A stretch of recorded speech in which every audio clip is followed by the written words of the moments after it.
It's Eric Naretto here with G1 TV, and I have started a Facebook group for my billiards training, and I've been telling some people that I was going to do a video on the Magic Rack, and the reason why I'm doing a video on the Magic Rack is because around here we use the Magic Rack for a lot of things, and primarily for the purpose of it creates a equalizer for the break, and especially for the tournaments that we do here around Jays.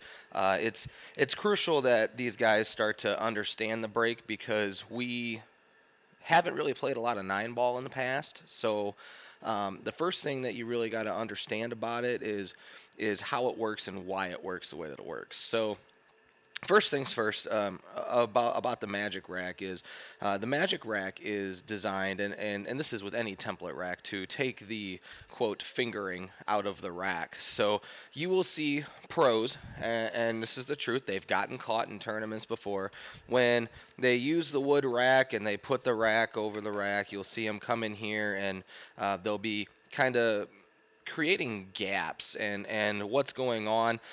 Joe Tucker's his name. Joe Tucker came out with a DVD just a number of years ago that was like nine ball racking secrets, and I have it at home. I'm gonna have to rewatch it, but basically what he did is he racked a whole bunch of times to figure out the secrets as to why professionals were breaking apart the rack with their fingers.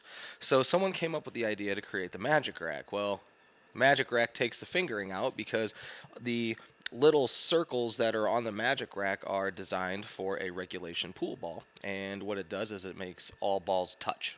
So what I feel that wasn't part of the plan, which I could be very wrong in that, is that because all balls are touching, the lines take the balls where they're supposed to go. So as far as the Magic Rack goes, it's very, very easy to pocket a ball to keep the rack going. So that's why I say we use it around here, because it's a speed increaser. It gets the matches done quicker when you know how to use it properly. And it's getting to a point now where when we use template racks, we're able to play shape off the break, where the break just used to be some heavy hit super pound combination and things of that nature.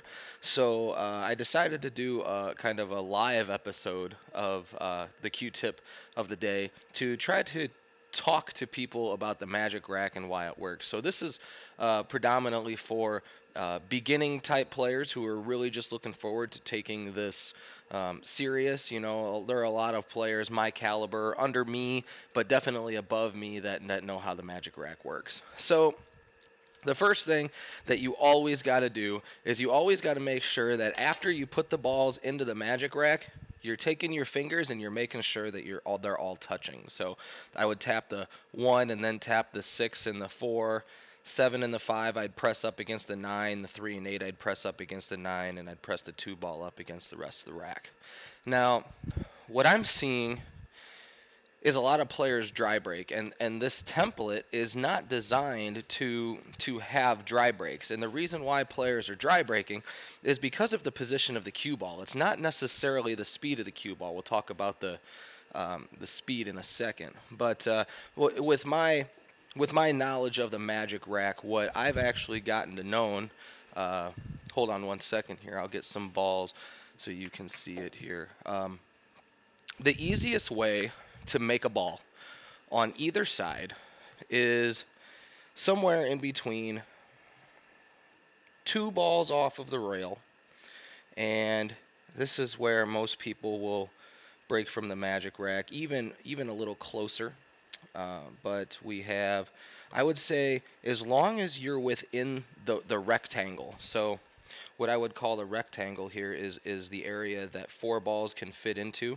By putting my cue here and the balls here, you see that I've made a rectangle. I've started with this diamond and come this way, and then I've come up two diamonds, and I've gone back to that one, and then back down two. So this is what I call the rectangle. Now the rectangles on both sides of the table, on this side and this side, you have your greatest chance of making a ball on the break with the Magic Rack here. Okay, so what I've actually known, where I break from when I break from the Magic Rack, is actually one half ball off of the rail. So I'm actually breaking from about right here, about half a ball off, or a ball and a half off. So that's normally where I'm at. And the thing here we get to talk about now is we get to talk about speed. Just how hard do you have to hit it and how soft do you have to hit it. Now, when you hit it a specific speed, okay, whatever wing ball that's on the side that you're breaking. So in this case, it is the 5 ball. I always break from this side. So if I'm breaking from this side, what ball I'm trying to pocket right now is the 5 ball in the corner pocket. Okay, so if I break at a very consistent speed, not super hard, not super soft, and if I hit the 1 ball absolutely flush with the cue ball, I want to make sure that's in its alignment here. So I'm coming in about as square as I can. Okay, and what I mean by a 50% stroke, we've seen a lot of pros break. We've seen a lot of people haul off and blast and lift their leg up in the air, lift their feet up in the air. Guys, with a magic rack, it's not necessary.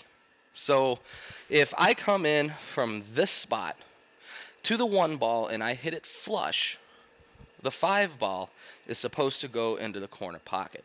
So I'm not going to break really hard here. I'm just going to break hard enough to get some dispersion of the rack. But the goal that I'm going to come here and that you're going to try and see is the 5 ball going in the corner pocket. And in the event that the 5 ball doesn't go in the corner pocket, which trust me, it should, we can get to talk about why the 5 ball didn't go in. But where I'm going to cue here is I'm just going to try and stop the cue ball. So I'm going to come in to the 1 ball as flush as I can. I'm going to keep a level cue. And I'm going to cue the cue ball wherever I feel is necessary just to try to kill the cue ball. Now, when I come through, I'm coming through at a 50% stroke. So I'm not going to come all the way back like this. I'm not going to do something like this, even though I probably could and still make it.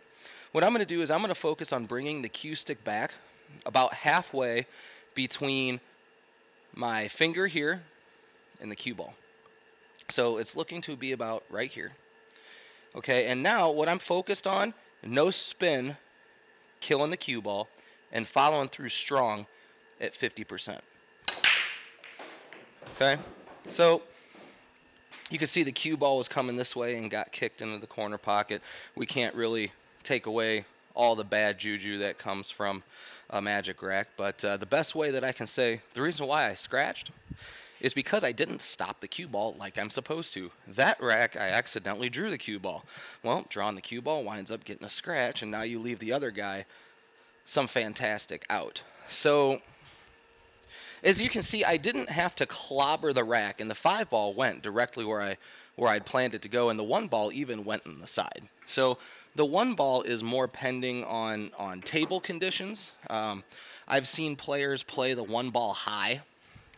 So what that means is if the 3 ball is coming, is the 3 balls the 1 ball, they've played to pocket the wing ball and to bring the 3 ball here and out here. In this case, it's the 1 ball. And then the cue ball is actually going to trickle back to about right here. So we've seen cue ball, 1 ball before to start off a lot of racks. This should look fairly familiar to you if you watched a match about a year or so ago in here.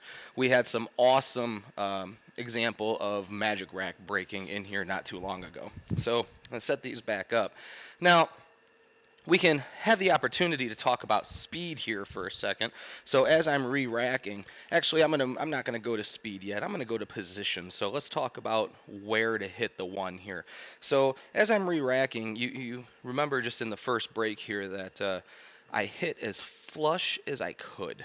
Okay, so I'm sure I could have hit it even better than what I did, but the whole purpose was to hit the 1 ball directly in the face. So now the question is, when we talk about position, I'm talking about position of the cue ball in contact with the 1. So when, let's just say you break from the spot, okay, and you don't hit the 1 where you're supposed to. So where's it going to go, and how can you gauge whether or not you hit it bad? So this, in this situation, is where the balls are supposed to go.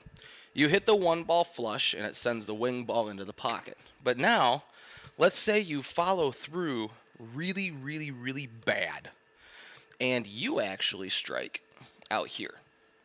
So you've hit out here, which some people may call, a cut break or something like that. But the big piece here that you want to pay attention to is that the cue ball is going to go crazy. Because you have hit this ball crazy, this 7 ball isn't going to have the proper direction into the pocket. So what we should see here is this ball actually starts to lead this way. Starts to lead high. So I'm going to break it and I'm going to give it a try here. As you all, as some of you know, when you're instructing, crazy things tend to happen. But I've broken a magic rack enough times to know that I don't dry break very often, and it's normally because of my ability to change with the mistakes that I make. So what I'm going to do here is I'm going to try to emulate the break that I just did with the same speed. And then I am going to come over here and with the hopes here of the 7 ball following instructions, and it's going to wind up coming up high. And the reason why it comes up high is because of the slice of the cue ball. It's not the speed or anything like that, it's the position of the cue ball. So let's give it a shot. Let's see if it works. 7 ball should come right around the arrow there. And if it doesn't, there is an explanation for why. So the same stroke, 50%. Okay, so as you can see, the ball came soaring up top, and what this is really proving here, look at this, dry break. Total dry break on a template rack that you're not even ever supposed to dry break on. And it's not because, man, I can't find the right spot, man, the table conditions aren't allowing me to make a ball. This is simply just human error. You goofed. So when you know that, you are able to recalculate, and especially, man, when the Magic Rack came out, there was a lot of alternate break formats with the Magic Rack. And man, you talk about the Magic Rack being an equalizer already.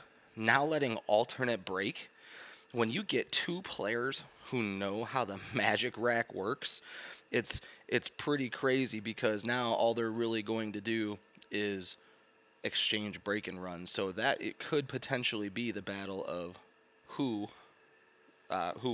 wins the coin toss or the lag or whatever the case. So as I was talking, you've seen I've set up a different scenario here from the same spot. Okay, but now this time I'm sending my arrow here to the other side, and what that's going to create is somewhat of a similar issue. Okay, so what I've done is, since I'm not hitting it flush, I'm taking away that line, and the 5 ball is going to get forced up top instead of coming through here. So this is what I call hitting it short. Okay, this is hitting it long because the ball is supposed to be here. So if I hit it too short, I didn't give it a chance to get there. If I hit it too long, I went past my mark. So it really is, right now, we haven't even gotten to speed yet. We're just talking about position of the ball. So now the thing with the Magic Rack hitting it like this, since we're trying to make the wing ball, there is a chance that we can slop in the wing ball here. So because the 5 ball is supposed to be coming up here and I'm hitting on this side, the cue ball is going to come this way. So there's still a chance we could slop in not just a 5 ball, but a ball somewhere over here as well. But there's also a chance that we could slop in the cue ball in here too, and that's definitely something, as you all know, we don't want to do. So I'm going to come through here, and I'm going to try the same scenario. I'm going to try to force the 5 ball up top to the rail up here by hitting on the right side of the rack. So I'm going to try the same stroke, same speed, 50%.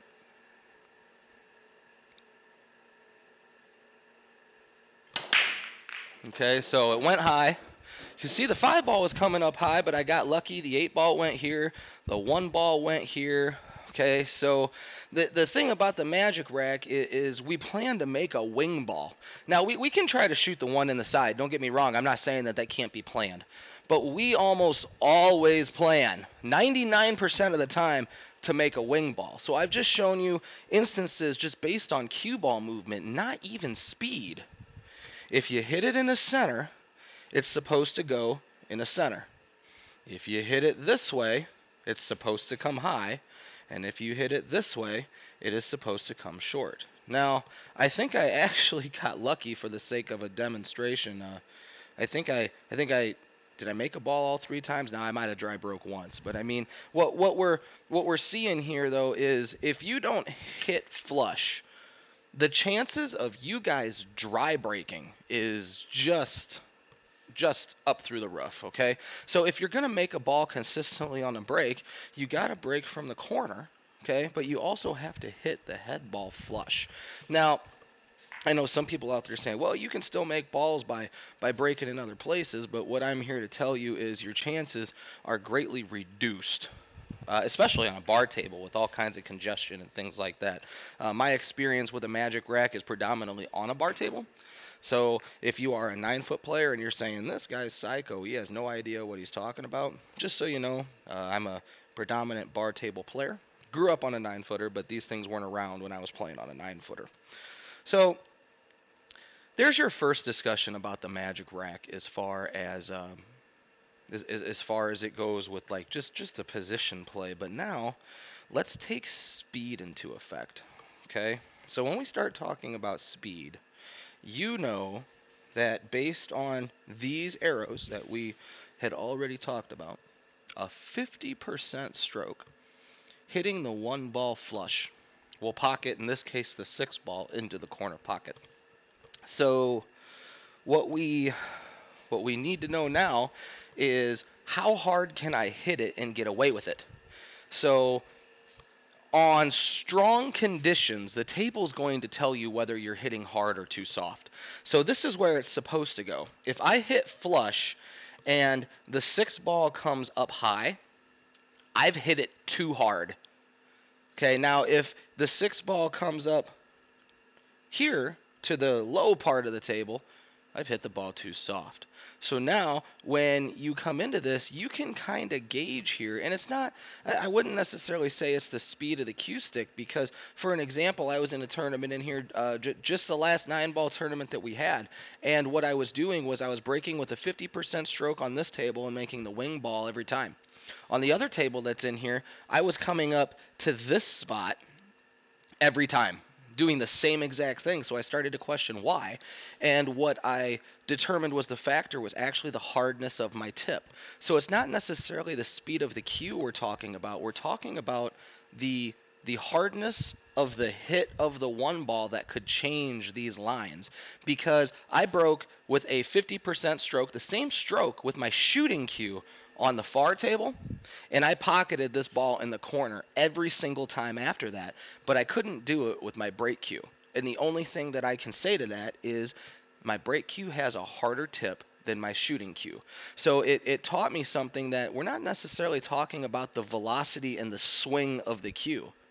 We could very well be talking about the tip. We could very well be talking about the ferrule.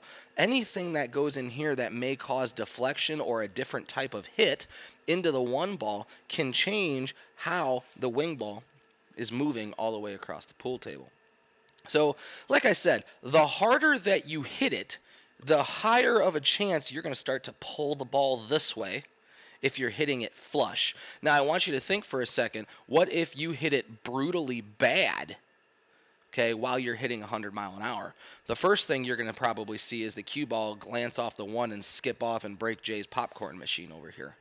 Okay, but ultimately, you could really pay attention to how high the 6 ball actually gets. I don't think it'll get all the way up here to bank cross corner, but there is a chance that it could actually get high enough where if all the balls got out of the way, you are actually looking at the 6 ball 3 rails in the side pocket. So if you ever wonder, oh my God, they hit that rack so bad and they still made a ball, that's atrocious, blah, blah, blah, blah, blah, just be known there is still chances for things to happen. And that's the thing with this template rack. It creates opportunities that a wooden rack doesn't always create, because here the balls are always touching. So I'm going to come to this here now, and I'm going to increase that speed here a couple times for you. I'm going to go, you already saw my 50% here, so then I'm going to increase to 70%, and then I'm going to increase to 90%. And what I want you to pay attention to here is where exactly the entryway is going. So if I'm hitting the one ball flush, as you can see here, I've got my arrow that's lined up directly into the pocket. I want you to kind of watch here because you're going to be my eyes. If I do this properly, this is supposed to shift, and that 6 ball is going to enter to your screen the bottom side of the pocket. It's going to enter over here towards this rail. And if I hit it hard enough, it depends on the table conditions. If the table conditions are playing like glass, there's a chance that this ball still goes in because it's going to slide in there the whole way.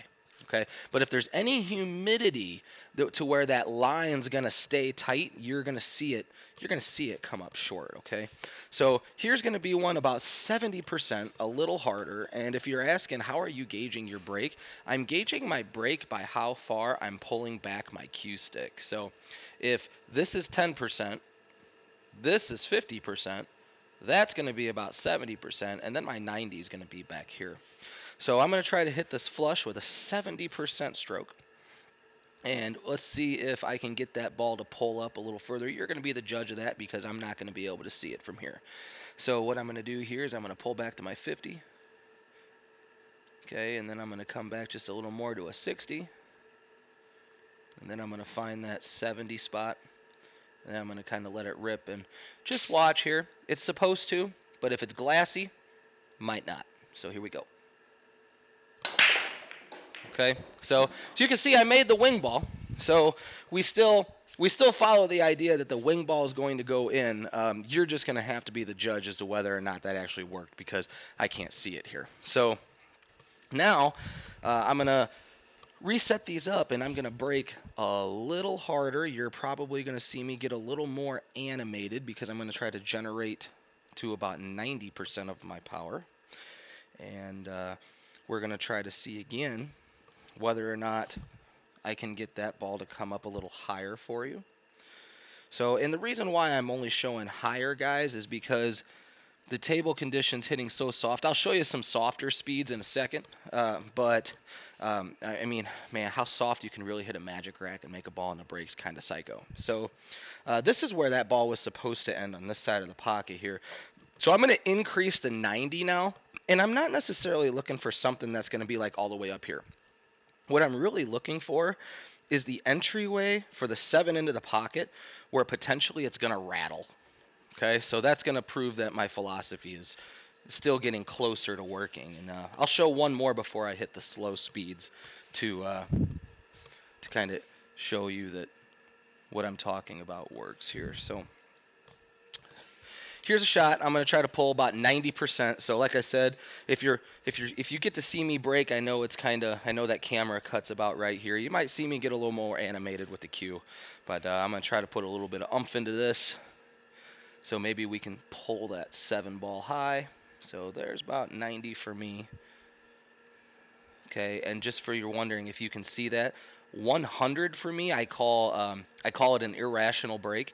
That's when you see players pull all the way back like this and you come through where that cue stick kind of disappears. So 90%, I normally break about 80%, but with the magic rack I break less than that. But we'll give it a good shot here at about 90. Okay, and I'm going to give it a little harder follow through than what I normally would. Okay, so 7 ball still goes in. So now we got to talk about the conditions of the table. Okay, so Jay's table here, we're in an air-conditioned facility, and it's only me in here, so it's somewhat cool. It's not like we have 50 people in here where the body heat's making it warmer. So as it gets warmer, that's going to get harder and harder. And anytime that you run into the ball coming up here, all that pretty much indicates, especially with humidity, you might just have to start hitting it softer over time, and you're going to start to see that arrow start to move towards the corner pocket. So in my pre-test here, I did break a couple times before I started this video just to see, and I did get one to rattle breaking pretty hard. So I'm going to try, this time I'm going to try to get what I call irrational here. and I'm going to try to really put some oomph into it to really see if I can pull that ball up. Pretty good chance at 90% that if that ball went in at 90, it's probably going to go in no matter what. So we'll see though. I'm really going to try to pop this one here. Again, you got to make sure all the balls are touching for everything to work properly. And again, what I'm trying to do here is I'm trying to just pull that up there a little bit, and we'll see if I can yank it up there or not. Chances are that I'm trying to show something. Probably not, but that's okay. You guys get the picture by now, I'm sure. So here we go. I'm going to yank this one a little bit. I'm going to try to bust them hard here. We'll see if I can yank the 3-ball up top here. Nope, still can't do it. So 2 balls went in there. Cue ball kind of goes crazy. You can see I hit it a little harder. So the way that the table's playing right now, this thing's going in no matter what, which is really good because then you get a feel for the rest of the table. If you are breaking at 50%, right, and you keep getting hooked on the 1 ball over and over and over again, now you know with this video, say, hey, you know what, I could just increase the speed. Okay, I can still shoot the wing ball in there, and now instead of playing for the 1 ball in the side, maybe I try to play it for the corner. So now those balls are going to move a little differently because you hit them a little harder, and now you might have a shot just by controlling the cue ball. You might have a shot in the corner, and then you might be able to run out that way. If the rack is still playing high and the 1 ball is coming out here, okay, you might be able to play to where that cue ball leaks out here, and the 1 ball comes off the rail and comes over here. So based on your speed, you can have 3 shots. 1, 2, or 3. Okay, it just depends on how hard you really hit it. And of course, the harder that you hit it, the more the 1 ball is going to come down. You got to be aware though, because you watch this in Mosconi tournaments all the time, when the 1 ball gets away, if it's playing too sharp, you're going to wound up coming down here like this. You're going to wind up cutting this ball too sharp, and then you're going to wind up with something like this. And that's normally a push out or it's a safety or something like that, depending on where the rest of the balls go. You might see some pros try to cut that ball in, but in Mosconi Cup format, you're probably seeing a lopsided battle if someone tries to go for that shot. So that's about how hard you can hit them. We'll finish up this with just a little piece here. Just kind of show you and give you an idea just how guaranteeing this rack really is in terms of speed. We look at this, and I'm still gonna. Here's our goal here. Here's what I want you to see, but chances are it's not gonna happen. Okay, so I'm gonna hit this flush, which is gonna keep this line coming towards here. So this is what we want to happen. This is probably what's gonna happen. Okay, so just to give you an idea, if you run into someone who doesn't know pool at all, okay, if you know pool, you could say, hey, I bet you $5 that says I can roll the cue ball up and I can just make the 6 in the corner or whatever because the lines are the same, okay, so they say bet or whatever. Now you're just going to come through here. I just want you to show you guys how softly I can hit this ball here. Okay. So that one actually came up short. So that's actually a pretty good scenario of me not hitting where I'm supposed to. The cue ball grazed this way, and that's a good example of pulling the ball up short. But I can hit a ball that soft, and I can still make that ball. I just think that's crazy, but I've done it enough times. I was just showing a player last night how soft you can hit a ball and that it goes in. So the last piece that I want to show you about the Magic Rack here is what happens really when you don't break from the corners, the risk that you're taking. And the big thing that you are taking is you are pulling the angles away with the wing balls to go into the corner pockets. Now what you are creating though is an opportunity for the 9 ball to go in most of the time in one of those 2 back corner pockets. So let's just say I was talking with a guy a couple months ago, and he goes, how come the 9 ball never moves really when you play with a Magic Rack? And it's because it's kind of not supposed to. It's not the ball that you're really trying to make. But if you want to, what you got to do is you got to go dead on, and you got to shoot it about 2,000 miles an hour. In other words, you got to shoot it pretty hard. So what normally is going to happen here is I don't like to break dead on, okay? And this here looks like dead on to me. So what I normally like to do is I like to take the cue ball and put it in the dead on position and then move it just to where the full ball is to the right side of dead on. So that would be about right here. So if I were to take a line here, what I'm really trying to do is get the cue ball just to the right of this line. So now what I'm trying to do is I'm trying to beat the crap out of these balls, like most players will. But what you're going to see here is these wing balls. Let me see if I can match these up a little better for you. The wing balls lose their trajectory when you're breaking from the middle, and that's why we see when someone goes to the middle.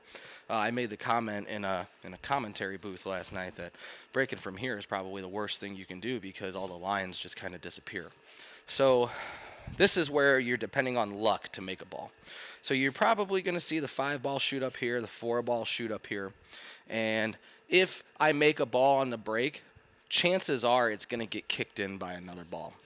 So let's check it out.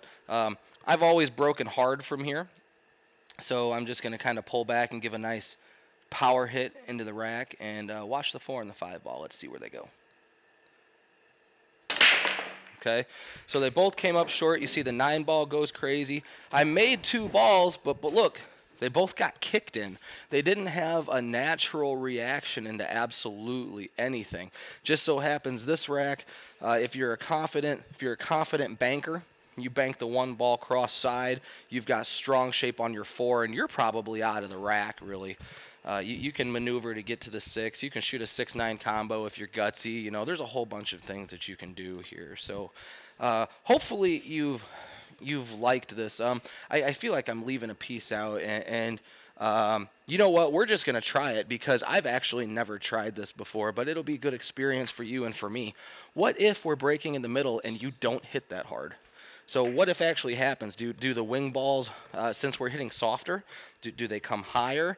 Does something happen? Do they go further? We don't know, but let's just take, this is already kind of a long video anyway, so let's just take a second and reset these babies up and let's find out exactly just where they go. Because I've known enough about the Magic Rack to really just make the decision that breaking from the middle is a bad option anyway. So I've never really tried it before. So this is again kind of what we're going to see here. 7 coming up here and the 6 coming up here. Those are what I would call the natural lines. Let's see if speed can manipulate those lines. So I'm going to play this from the same spot, and I'm going to go to the 50% stroke that I showed you earlier that I normally break from right here. So let's see what we've got here with a nice 50% stroke.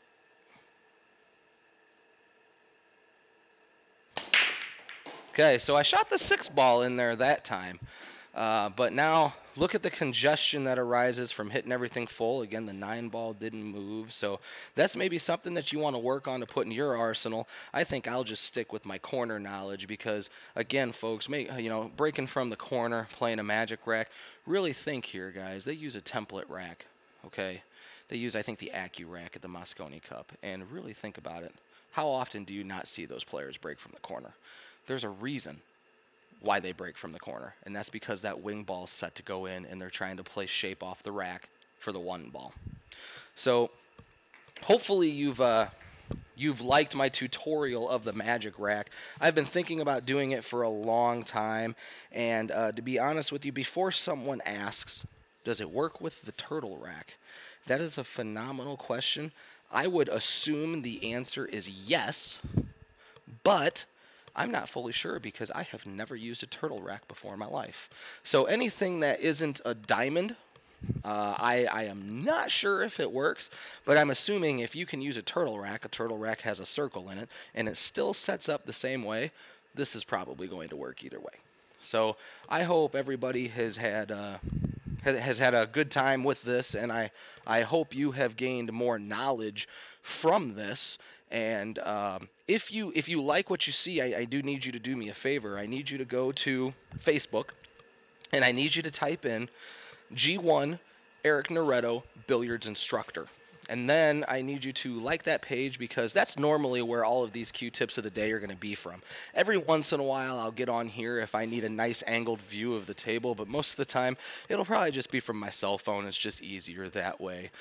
But if you really liked what you see, I really appreciate it. Look up G1 Billiards Television on YouTube because this one right now is actually live on YouTube as well. And you get to see all of the matches that I have ever run inside Jay's Garage, whether if it would be a tournament, whether if it would be a challenge match, it's all on there. We got hours of content for you all. So I appreciate everybody stopping in. And if you need anything, I do give lessons. You can go ahead and hit me up and we can set up some stuff. So this is Eric Naretto with G1 TV telling everybody to have a great day, and thanks for joining me.